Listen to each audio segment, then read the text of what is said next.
Hi, folks.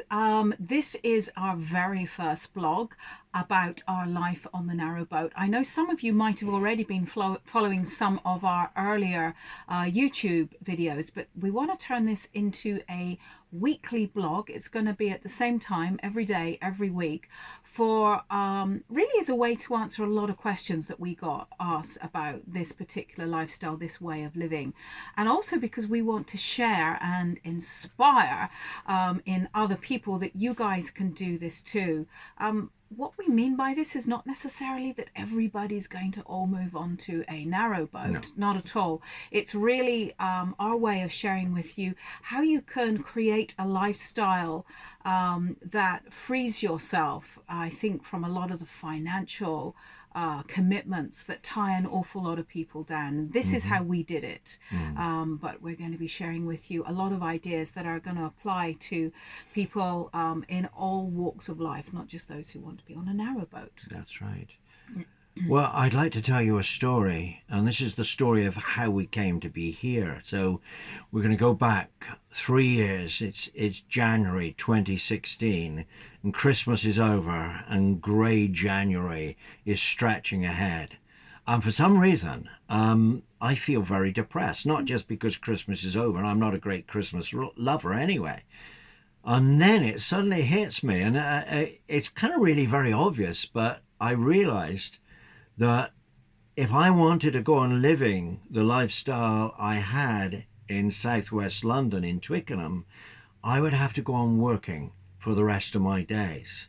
Now, here's something to bear in mind. I'm 71, and I feel that it's about time that I had some real freedom. And so we started to put our heads together and we set ourselves a goal.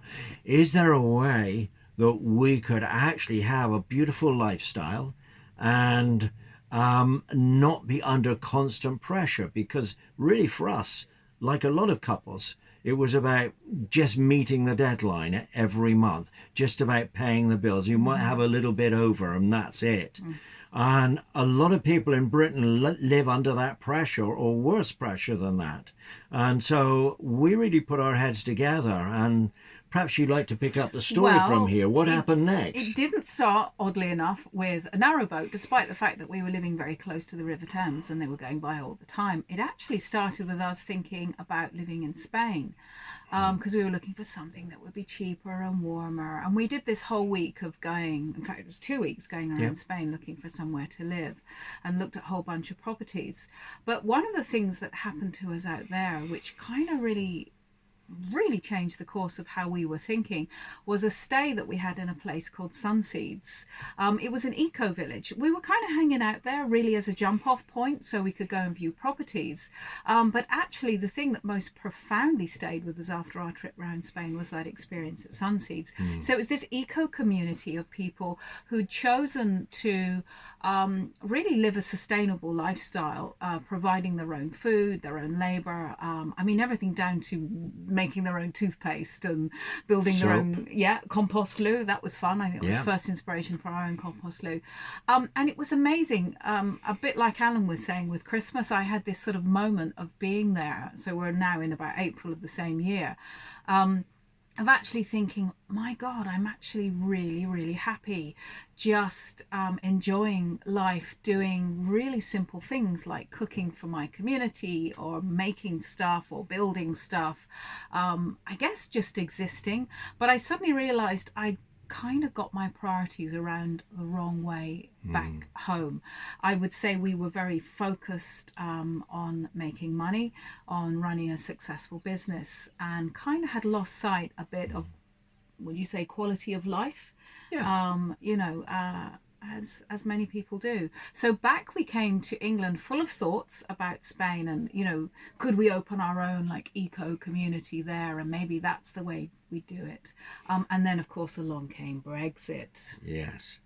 And, you know, what happened next was we have a friend, And at the time, Well, fast forward on the Brexit, actually rewind on Brexit. oh yeah, okay, go on then. Along came Brexit, so that made us think twice about Yeah, actually going to buying in Spain, Spain, yeah, right? would it be safe or we'd lose money or Right. what the situation would be? Can't believe 3 years on we're Right. still talking about it. However, it put a pause on that and got us thinking, is this something we could do back home? Not just back home, but extraordinarily in London. Could Yeah. we create the same thing in probably the most expensive place to live on planet Earth, the city So of London? here's the big question we asked ourselves.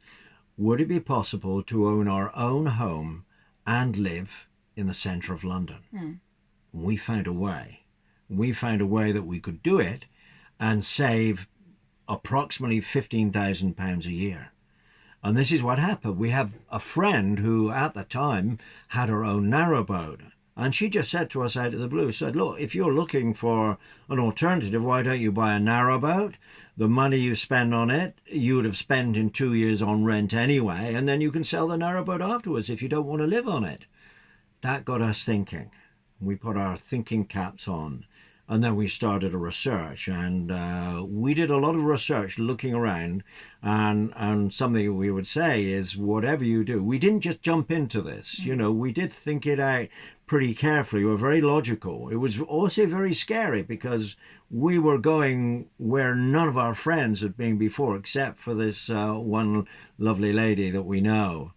So Safe to say everybody thought we were raving bonkers. yes, I got I a think lot they of still bad rap from my family and my sons and say, oh God, he's going. He's off again. Yeah, because I'd already spent time in the States, pursuing a film career, and I thought, oh, what's he up to now? And, like, shouldn't he just be putting his slippers on, settle down and watch the telly sort of thing? But no, I was determined to create space for myself. And here's something to bear in mind. The most important commodity anybody has is their time. Yes. And what do most of us do? We sell our time so we can earn money, so we can just about keep our heads above water. Now, there is something seriously wrong with that picture. I don't think that we were put on this planet to be, in effect, slaves. We're put on this planet to be joyful and enjoy life and enjoy each other, enjoy this incredible planet. But how can you do that if you don't have the time or if you don't have the money? So this then became very important for us. We started to really reshape our values, and this led us to actually then eventually buying our own narrowboat. It wasn't terribly expensive, but it was what they call There's a lot of buts there. a project. Okay. Yes. Whenever you hear that, it means get ready. Everything takes 3 times longer than you think it will do. And you'll go on discovering things about your boat, need doing, and so forth. And So, I think it is worth really, really stressing this. We are not saying that everybody should move on to a narrowboat. A, I don't think there's enough room on the London canals, or certainly not in a lot of the areas. But B, it's not for everybody. It really isn't. And we will talk in later vlogs about a lot of the challenges that we came up against. So we're not saying that everybody should suddenly move on to a narrowboat, but we are saying you might want to think about what makes you happy in your life. I think this was our light bulb moment, wasn't it? That previously I would say our goal was how much money can we make? How successful can we become? And then after that week at Sunseed, I think we began to ask a very different question, and that question was, how simply could we live? One of the most ecologically powerful things that you can do to reduce your carbon footprint in the world is to live small. It really is. It doesn't have to be a narrowboat. It could be a smaller house. It could be you share your house, or you live in community, or you Airbnb a room. I don't know. You've got to think creatively and think outside the box. And I hope we're going to inspire you to do some of those things in future vlogs. But it was changing that fundamental principle, Yeah. which most Westerners have lost sight of. We're all on this huge We, mission to make yeah, money, to buy more stuff, and then we are enslaved to yeah. that stuff and to the preservation of that stuff and that lifestyle. And we chose a very, very different We path. went the other way. Yeah. We turned the cup upside down, if you like. We thought the opposite way. How much can we lose? How much can we reduce what we have? How much can we reduce our expenditure? And by so doing, increase the amount of time that we have to do what we really love doing. So it was a real shift in values that took place for us. And that really leads us to talking about where we're going to go with this vlog. And I think the next vlog we do, which will be in a week's time, is really talking about money and what you can do to reduce your expenditure rather than think about how much more I can earn. Go the other way. Yeah. We've been through this, so we've actually done it step by step. We're not just theorizing here. We actually have changed our lives completely from what they were 3 or 4 years ago, and before that as well.